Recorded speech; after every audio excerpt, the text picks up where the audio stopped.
Okay. Meditation is not a all or nothing, white or black experience. It's life.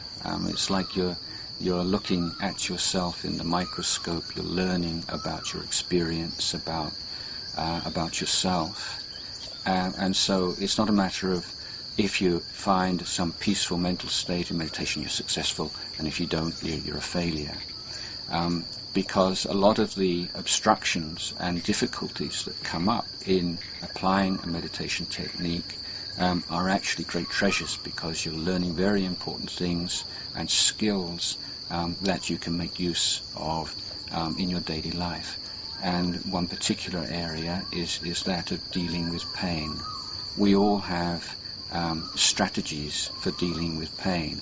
Most of them are unconscious, that we've adopted since we were children, and sometimes it's quite sobering to see how unsuccessful and even immature our reactions to pain are. So we're putting ourselves in a position where, yes, we're going to experience some physical discomfort at certain times during the sitting, sometimes more than others, and we want to really understand the nature of this unpleasantness, rather than saying, I don't want this, and just get up straight away, because in life, when we get sick, when we get old, we're not going to have that option. So let's learn about it now while we're still reasonably healthy. And the most important observation or insight, I think, that we make is that pain is not a purely physical phenomena. It has a large mental component or contribution, and that we can see, I think, quite easily, even outside meditation. If you're watching a movie, you can sit quite still or reasonably still for maybe 2 or 3 hours without feeling any great discomfort, because your mind is elsewhere. Whereas in meditation, your mind is not elsewhere. You're right here. And what we can see is that the same kind of physical difficulty can be experienced sometimes as tormenting, and other times as a minor irritation. And that is because of the mental reaction to the pain. Reactions which are almost automatic and can vary from day to day, or vary from person to person. But the kinds of things that are arising are aversion, fear, anxiety, or a sense of pique. Why me? Why nobody else? Why does everybody else seem to be sitting so peacefully? Why do I have to deal with this every time I meditate? So there are all kinds of habitual and accumulated responses to physical discomfort that we're starting to illuminate through sitting with it.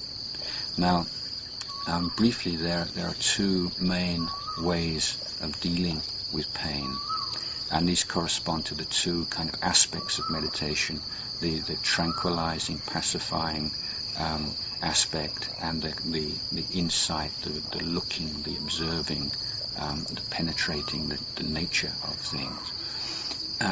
So with the first strategy, if the pain is not particularly piercing and oppressive, sometimes just bringing the mind back to the meditation object very patiently, every time it strays to the pain, can be successful.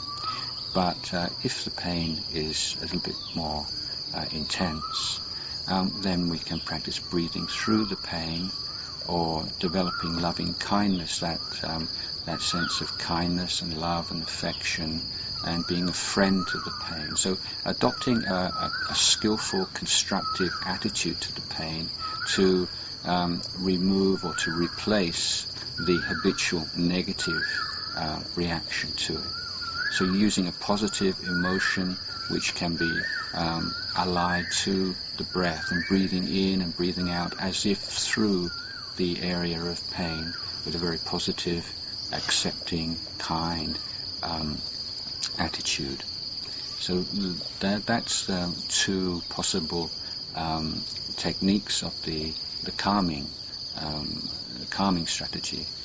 Now the other strategy is to say, okay, I'm going to leave my meditation object, the breath, the mantra, or whatever, and I'm going to take up pain as my object of meditation. And what you want to be doing in this case is to be looking particularly at the impermanence of the pain. Now there are three aspects of this.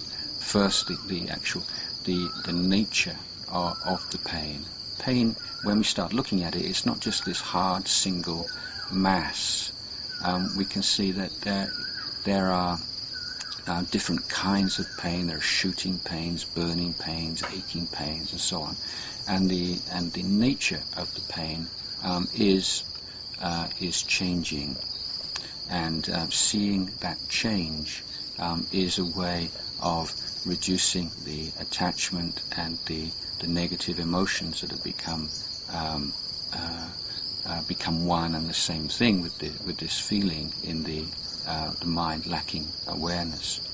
The second aspect is the location of the pain. Again, we can see that it's not just one single point; it's moving around, and we can see how the pain can be quite a complex phenomena. And we can notice that if we tighten up around the pain in reaction to it, then there can be secondary pains arising in other parts of the body as a result of that. Then the third aspect is the intensity of the pain. So if you take that simple 1 to 10 kind of standard, notice that the intensity of the pain is also not stable. Often pain's coming in waves. So looking at impermanence in terms of the nature of the pain, a particular characteristic of the pain, the location of the pain and the intensity of the pain, this is giving the mind work to do. Looking at the impermanence of the phenomena. Now this is revealing the truth of what's going on more clearly to us, which is purifying in itself. But similarly with the calming technique, what's happening on a psychological realm, if you like, is that the mind can only have one interest at a time. So when you give your mind some work, some insight work to do, it can't at the same time be worrying and feeling averse and full of self-pity and so on. So there is also this replacement process taking place. So I would say in conclusion that working with pain is not something that you want to be doing very often, particularly in early days as meditation, because your attitude to meditation and your enjoyment of meditation is probably the most important condition for you being able to maintain a steady, regular meditation practice. If you start to conceive of meditation as being a daily struggle with pain, before long you'll probably find some good reasons to cut down the sessions or to eliminate the sessions altogether, because nobody wants to have to deal with that on such a regular basis. So every now and again take on pain as a meditation object. It's an important part of meditation, a good skill to learn.